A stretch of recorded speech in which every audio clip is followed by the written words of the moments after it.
কথা ঠিক আছে কিনা রে ভাই?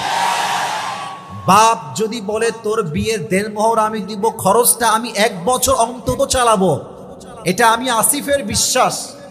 জানি না একমত হবেন কিনা, বাট আমার বিশ্বাস 1000 যুবক জেনার থেকে বেঁচে যাবে যুবক ভাই। আল্লাহ আব্বাজানদেরকে এই কথাটা বোঝার তৌফিক দান করুক, পড়া আমিন। দ্বিতীয় কথা আমার বোনদের জন্য, মায়েদের জন্য, আপনারা ঠিক বললে বুঝে বলবেন। অনেক মেয়ে দেখলাম হিজাব পরে নেকাব পরে হাঁটতেছে ওই দিকে।